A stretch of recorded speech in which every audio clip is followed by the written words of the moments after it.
Welcome back to the Soft Psychology Club. I am so glad that you're here with me today. Today is a solo episode. We have been so lucky recently to have some incredible guests on the podcast, but today it's just me. We do have some more really interesting and inspiring guests planned though. So if you prefer the interview style episodes, stay tuned. I also have a mini microphone today, which is a new addition. It's actually really noisy where we live, which is quite surprising because it's an absolutely tiny beach town, but there seems to be a lot of yard work and dogs barking in the background. There's a dog nearby that just barks pretty much all day long. I actually feel so sorry for it because it's clearly somewhat distressed, and you can often hear it in the background. So if you can hear that, I am really sorry. I'm hoping that the microphone will mitigate the background noise as much as possible. So fingers crossed this actually works. I wanted to start today with a question. I want you to actually sit with this question for a moment before you move on. Oh, there's the dog, if you can hear it, the poor thing. When was the last time you thought something negative about yourself and just believed it? Without questioning it, without pausing it, without any of you stepping back to examine it, you just took it as a fact and kept moving. Maybe it was this morning. Maybe it happened before you even had a coffee. A thought like, I always say the wrong thing, or other people seem to have it together and I don't, or I'm too much, or maybe I'm not enough. Depending on the day, sometimes you might have had both thoughts. Most of us have these thoughts so frequently, and they arrive so quickly that we don't experience them as thoughts at all. We experience them as reality, as accurate descriptions of who we are, of what we're capable of, and how other people see us. And because we don't question them, they get to do a lot of damage left unchecked. They talk us out of opportunities.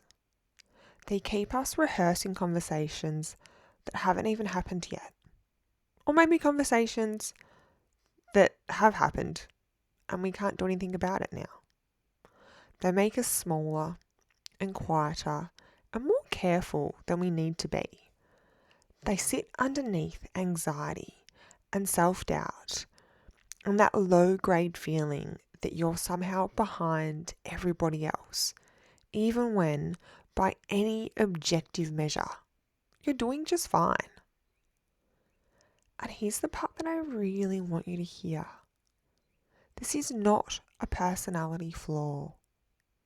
This is not a reflection of your intelligence, your self-awareness, or your capacity to change.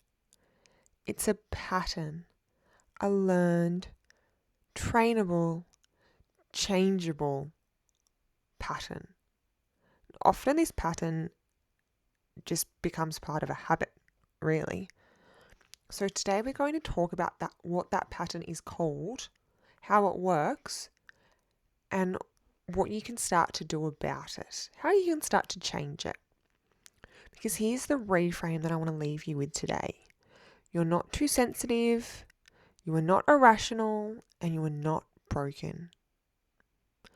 Most likely, you're just thinking in distortions, and that we can work with. So let's start with the basics. What actually is a cognitive distortion? A cognitive distortion is a pattern of thinking that is inaccurate, biased, or unhelpful, and that we tend to accept as completely true without realizing we're doing it. This concept comes from cognitive behavior therapy, or CBT, which is one of the most extensively researched psychological approaches we have. It's been studied for decades across thousands of clinical trials, and its core idea is actually quite elegant. Our thoughts Our feelings and our behaviours are all interconnected, and when we learn how to notice and shift our patterns of thinking, we can meaningfully change how we feel and act in the world. I use this concept in my therapy room all the time. Anyone that's worked with me has probably heard me mention thoughts, feelings, and actions at some point or another. Now, I want to be really careful here about how I frame this because I think cognitive distortions are one of those concepts that can be taught in a way that makes people feel judged or a bit silly, like, oh, I've just been thinking wrong. Thanks for that. But that's not the message.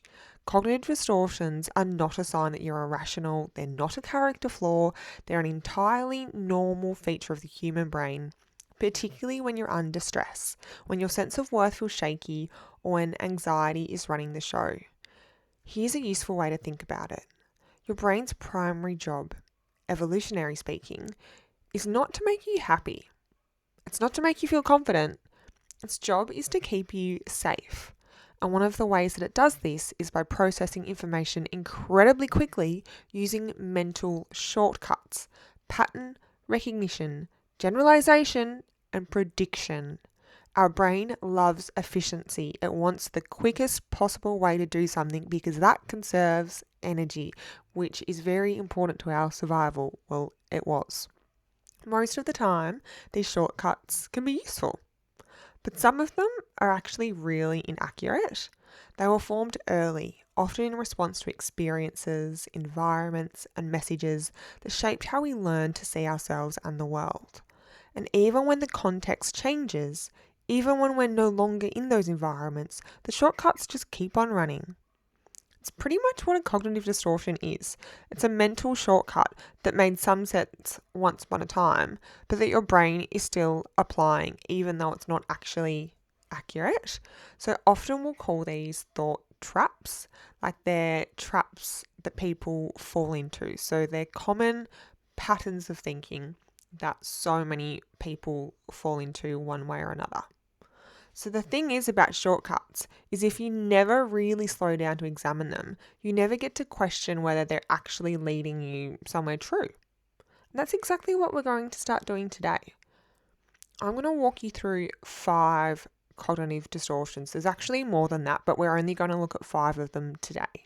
You don't need to memorize all of these or, learn them off by heart. But I do think that naming them up and having an awareness of them is really, really powerful. When something has a name, it becomes something you're experiencing rather than something you are. And that distinction makes such a huge difference.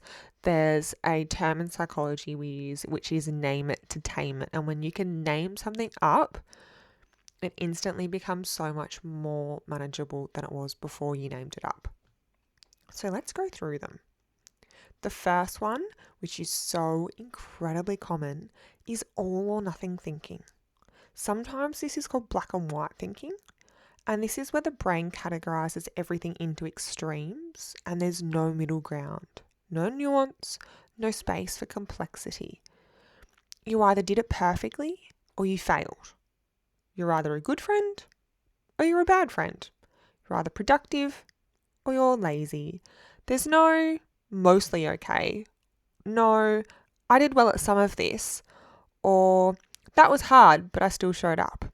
It's either good or it's bad. Here's how this might look in practice.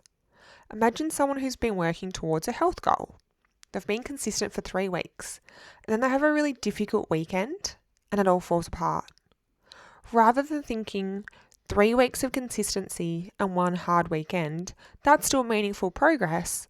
The thought is, I always do this, I never follow through, I may as well give up. So 3 weeks of evidence that they can stick to it is dismissed entirely by 2 days. That's all or nothing thinking. It's particularly cruel because it makes sustained effort feel pointless. Why keep going if one slip up erases everything? And of course, when effort feels pointless, we're not going to make it anymore, which then becomes new evidence that the original thought was true and the distortion feeds itself. The second distortion is mind reading. This is the assumption that you know what other people are thinking, and it's almost always something unflattering about you. I see this one so often with the younger clients in particular that I work with. I love working with teenagers, and this is a really common one to experience, particularly during adolescence.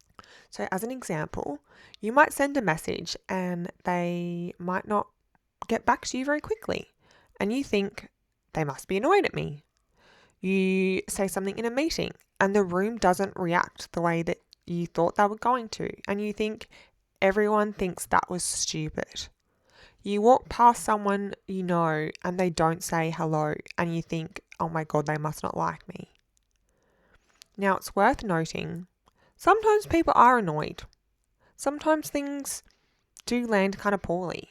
But mind reading isn't about those situations where there's actual evidence. I wish I could underline that. Mind reading is when we fill in the absence of information with the worst possible interpretation. And we do it so quickly, so automatically, that by the time we're aware of it, we've already started adjusting our behavior based on that story that we've just made up. So think about what that costs you over time. How many conversations have been avoided? How many relationships have been slightly pulled back from? How many rooms have you just left because of the thought that was never really verified? The third one is fortune telling. This is where you predict how something will go, and you predict it will go badly, and then you act as though that prediction is a certainty. I'll be anxious at the event, so I won't go. I'll say something awkward if I speak up, so I just shouldn't say anything at all. It probably won't work out, so there's no point in trying. Do any of those sound familiar to you? What makes fortune telling particularly difficult is that it generates its own evidence. If you never go to the event, you never find out that you would have been okay. If you never try, you never discover that you're more capable than you thought. And that prediction protects itself by keeping you from ever disproving it. And over time, avoidance really narrows your world in a way that's genuinely hard to come back from. You can't do it, it just makes it more difficult, of course. The fourth distortion is personalization. This is where you take responsibility for things that are not entirely your fault, or it can be the opposite actually, where sometimes you blame somebody else, but maybe it was partially your fault. So a friend seems quiet and withdrawn after dinner, and you immediately assume that you've said something wrong. Or a colleague gives feedback on a piece of work, and even though it's directed at the project, you experience it as a criticism on your worth as a person. Or if something goes wrong in a team context, even though there were multiple people involved and multiple decisions, your brain automatically goes to, this is my fault. Personalization is incredibly common in people who are really empathetic or grew up in environments where they had to learn to be tuned to other people's emotional states, sometimes because it felt necessary for their safety to do so. It's a thinking pattern that often comes from a genuinely kind and sensitive place, and it can be quite exhausting to live with because it means you're constantly monitoring, constantly adjusting, and constantly carrying the weight that was never really yours to carry. And the fifth one, potentially the sneakiest, is emotional reasoning. Emotional reasoning is where you use how you feel as evidence of how things actually are, and the feeling becomes the proof. For example, I feel like a burden, so I must be a burden. I see this a lot in clinic. I feel stupid, so I must have said something stupid. I feel like I don't belong in this room, so I must not belong here. I feel like I'm failing, so I must be failing. And here's why this one's so difficult to catch. The feeling is real. No one's saying that it's not. But a feeling is a response to a thought, and the thought is distorted. The feeling that follows is not reliable evidence about reality. Feelings are not facts. I say this all the time in clinic. Feelings are not facts, they're data. And like all data, they need to be examined in context rather than just accepted as proof. Emotional reasoning is particularly common in people who experience anxiety because anxiety itself produces feelings of dread, unease, a sense that something is wrong, that then gets interpreted as evidence that something actually is wrong. The feeling confirms the fear, and the fear amplifies the feeling, and around and around and around it goes. Okay, so you've just heard about 5 different cognitive distortions, and I'd be really surprised if not one of those felt familiar. Usually, when I'm going through all of the cognitive distortions with my clients, they won't necessarily recognize all of them within themselves, but usually there's about 2 or 3 that really stand out and they go, oh, yeah, I think I've been doing that. So, this is the part where I want to be very intentional about what I say next, because I've seen what happens when people learn about cognitive distortions and then immediately turn them into a new stick to beat themselves with. I mind read constantly. What's wrong with me? I do all or nothing thinking. I can't believe I've been doing this for years. I personalize everything. No wonder my relationships are hard. Please do not do that. Recognizing yourself in these patterns is not a reason for shame. It's the beginning of the work. You cannot genuinely change what you cannot see first. And the fact that you're here, paying deliberate attention to your inner world, that really matters. The skill that we are starting to build today is called thought monitoring. So in a formal therapeutic context, thought monitoring is always where the work begins. Before we can even restructure anything, before we can challenge anything, before we can try and rewrite the story, we have to first slow down enough to actually notice what the story is. Because most of us are just living so far inside our thoughts that we don't even realize that they're thoughts. We just think we're seeing reality clearly, and that's the work, creating just enough difference between you and the thought so that you can look at it rather than through it. So here's a little micro exercise that you can try this week if you'd like to. This week, when you notice a strong emotional reaction, particularly when something feels like shame or anxiety, that sinking, I've done something wrong feeling, or the quiet hum of not being enough, I want you to pause, even for 30 seconds, and ask yourself 3 questions. The first question is, what thought just went through my mind? What is the thought? Not how am I feeling, because we're usually a little more in touch with that. The question is, what was the thought underneath it? What did my brain just tell me was true? The second, is this a fact or is it an interpretation? A fact is something that could be verified with evidence.